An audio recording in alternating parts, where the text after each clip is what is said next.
আসসালামু আলাইকুম। একটা কলার ক্ষমতা কতটুকু? এটি একটা জাতিকে বাঁচাতে পারে, আবার ধ্বংসও করতে পারে। প্রায় ১০০ বছর আগে মধ্য আমেরিকার কয়েকটি দেশ এই সাধারণ ফলের কারণেই হারিয়েছিল তাদের অর্থনৈতিক স্বাধীনতা, হারিয়েছিল রাজনৈতিক সার্বভৌমত্ব। ইতিহাস তাদের একটা ব্যঙ্গাত্মক নাম দেয়, যেটার নাম হচ্ছে বানানা রিপাবলিক বা কলা প্রজাতন্ত্র। আজ আমরা জানব এই বানানা রিপাবলিক আসলে কি, এর অর্থনীতি ও রাজনীতির গোপন কাহিনী, কিভাবে বদলে দিয়েছিল গোটা বিশ্বের ভূরাজনীতি। কলা প্রজাতন্ত্র শব্দটার জন্ম ১৯০৪ সালে। মার্কিন লেখক ও হেনরি তার ক্যাবেজ অ্যান্ড কিং উপন্যাসে একটা কাল্পনিক দেশ আনচুরিয়া তৈরি করেছিলেন, যাকে তিনি কলা প্রজাতন্ত্র নামে অভিহিত করেন। আর এই কাল্পনিক দেশটার আদর্শ বা রিয়েল যে দেশটা, সেটা ছিল হচ্ছে হন্ডুরাস। কেন হন্ডুরাস? কারণ তখন হন্ডুরাস, গুয়েতমালা সহ মধ্য আমেরিকার দেশগুলোর অর্থনীতির চাবিকাঠি ছিল একটি মার্কিন কোম্পানির হাতে, যার নাম ইউনাইটেড ফ্রুট কোম্পানি। ১৮৭০ সালের দিকে এক মার্কিন ক্যাপ্টেন জামাইকা থেকে এক জাহাজ কলা নিয়ে নিউ জার্সিতে বিক্রি করলেন। আমেরিকায় কলার চাহিদা বেড়ে গেল আকাশচুম্বী। কিন্তু আমেরিকার মাটিতে তো কলা হয় না।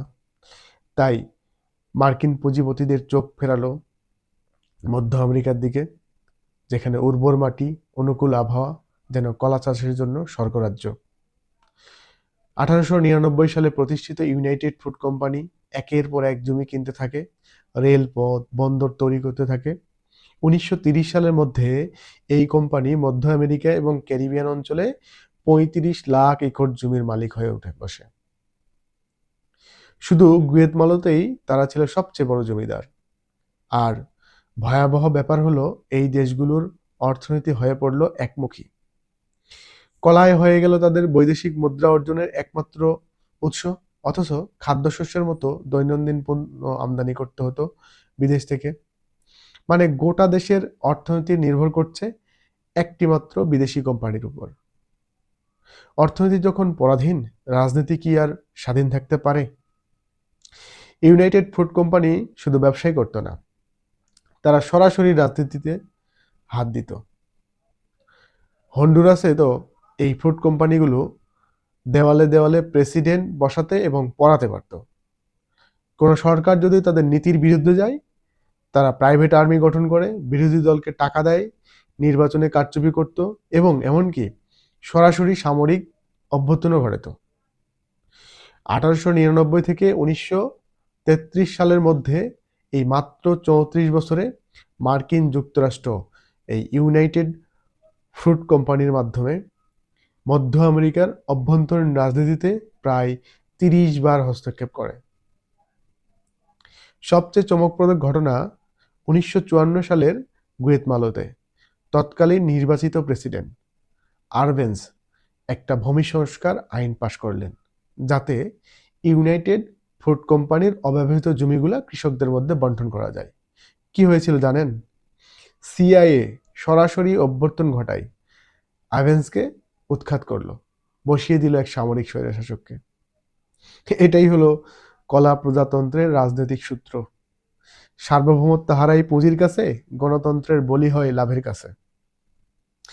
এই অর্থনৈতিক লুণ্ঠন এবং রাজনৈতিক হস্তক্ষেপের ফলে কি হয়েছিল? চরম দারিদ্র্য, অস্থিরতা এবং বৈষম্য। এই কলা প্রজাতন্ত্রগুলোতে সমাজ হয়ে উঠেছিল দুই ভাগে বিভক্ত।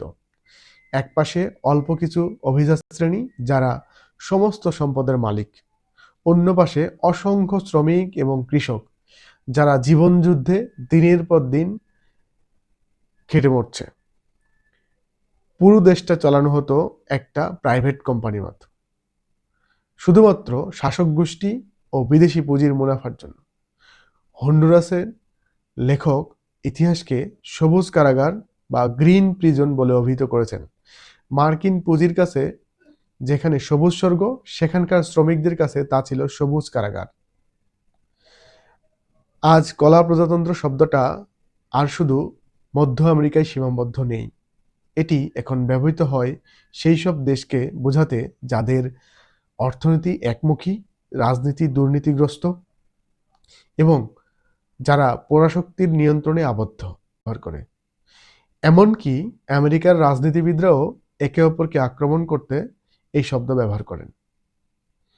একটা কলার গল্প আমাদের শেখায়, যখন কোনো দেশের অর্থনীতি বিদেশি পুঁজির হাতে বন্ধক হয়ে পড়ে, তখন রাজনীতি হয়ে ওঠে লাভের হাতিয়ার। তখন স্বাধীনতা আর গণতন্ত্র হয়ে পড়ে ফাঁকা আওয়াজ। অর্থনৈতিক স্বাধীনতা কখনোই শুধুমাত্র অর্থনীতির প্রশ্ন নয়, এটি রাজনৈতিক সার্বভৌমত্বের ভিত্তি। আজকের মতো বিদায়। ভালো থাকবেন, আর ভালো লাগলে শেয়ার করবেন। ধন্যবাদ।